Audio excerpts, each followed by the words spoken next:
In the middle of the night on April 17th, 1991, Christopher Case left a very calm but very eerie message on his friend's answering machine, saying that they were going to get him and that this was going to be his last night alive on this earth. And he wasn't wrong. This story scared me so bad that I actually couldn't record this unless someone was at home with me, so I've actually been putting it off. But today I'm going to share with you the paranormal story of what happened to Christopher Case. Hi, my name's Yasmin, and I tell stories about topics that are either true crime, scary, or disturbing, so if that sort of stuff interests you, then please subscribe, give the video a thumbs up if you enjoy it. We'll get on with the story. In 1991, Christopher Case was a 35-year-old eligible bachelor living on his own in Richmond, Virginia, and he worked as a radio DJ. He was very content with his life, and he had heaps of friends, but everyone who knew Christopher knew that he had a passion for music, especially instrumental old world music, which I guess is very niche. And what I mean by that is music like music in ancient Egyptian times. It really fascinated him.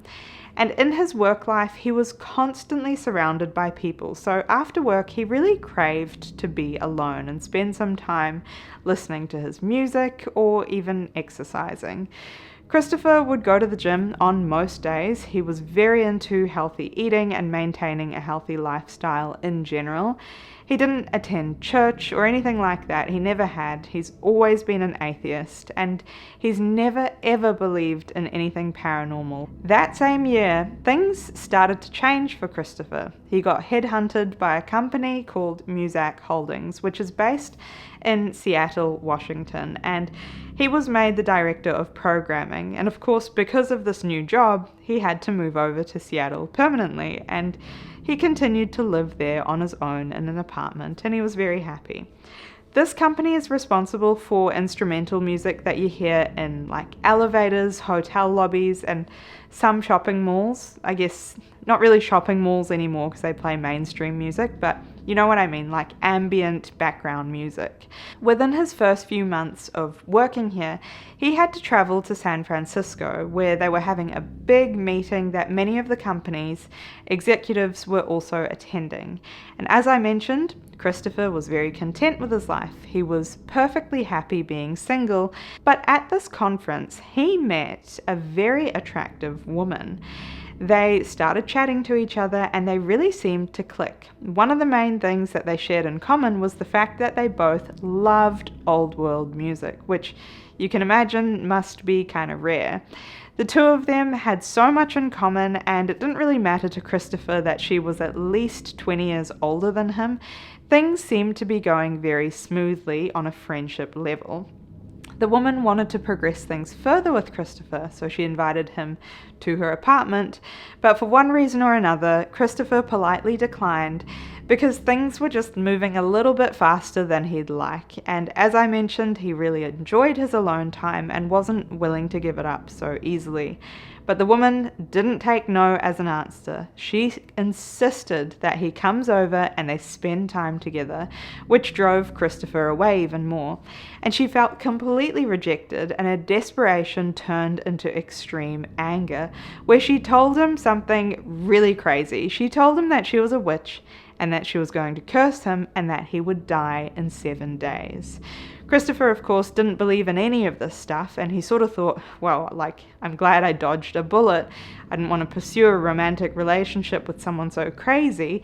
And he even called his friend Sammy, who does believe in the paranormal, and even she thought that it was ridiculous. This was the last normal phone conversation that he would ever have with Sammy. A few days later, on the 14th of April, Christopher had completely forgotten about this woman from San Francisco, and he was back in Seattle. But he felt a little bit funny walking around in his apartment. He started to notice strange shadows that seemed like they were figures that were following him around, and it definitely felt like someone was watching him the whole time. What really pushed him over the edge, though, were the voices. He could hear multiple people whispering from different rooms in his apartment, but each time he'd check, there'd be no one there. He was so freaked out that at night he'd just put the covers over his head so that he could sleep, but he still couldn't. So instead, he called his friend Sammy so that he could just tell her what was going on and he didn't feel so alone anymore. The next night, Christopher still felt very uneasy in his apartment, so much so that he was losing sleep and he was calling sick into work. He actually managed to fall asleep that night, but he was forced awake in the early hours of the morning to what felt like someone violently throttling his neck. He thrashed around so badly in his sleep that his fingers were actually bleeding from his fingernails digging into his hands. The next morning, he didn't go to work and instead went somewhere he never thought he'd ever set foot inside.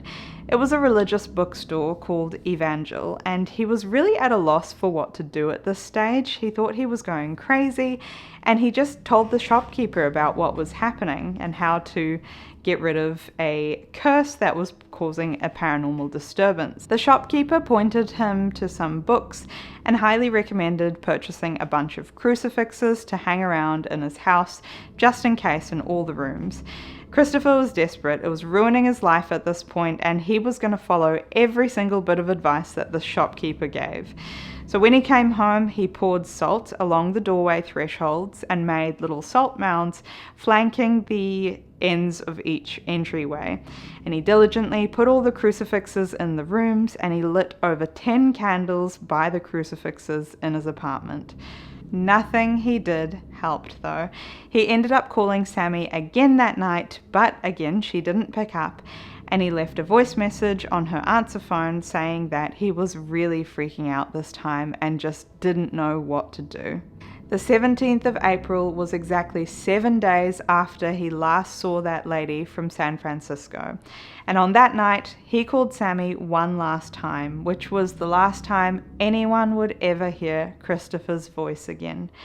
The phone rang out and went to answer phone, and in the voice message, Christopher just calmly stated that they were coming after him and that this was his final night alive on this earth, and then he just hung up.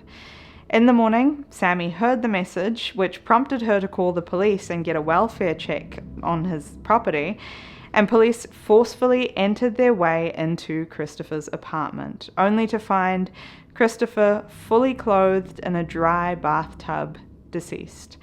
He'd been dead for a few hours, and there was no sign of forced entry or any evidence that he had done this to himself. His cause of death was said to be due to myocarditis. Myocarditis is very rare, and it can happen to anyone really. It typically happens due to a viral infection in the body or just an infection in general, and it causes inflammation of the heart muscles. Sometimes what happens is the heart suddenly stops beating because of this, but most of the time when people have myocarditis, they have symptoms. So this includes chest pain, irregular heartbeat, shortness of breath, and in the days leading up to a fatal episode, these symptoms are usually very obvious. Christopher had no symptoms though, and he hadn't even been sick recently. And what's even weirder is the fact that he predicted his own death, and it happened on the day that the woman said that he would die. That was the story of Christopher Case. Let me know if you like me telling these paranormal stories, if you prefer true crime a little bit more. I personally love getting a good scare, so I do like a paranormal story here and there, but yeah, I'd be interested to know. And if you haven't already, please subscribe, give the video a thumbs up if you enjoyed it, and I post every single week, so I will see you in the next video. Bye.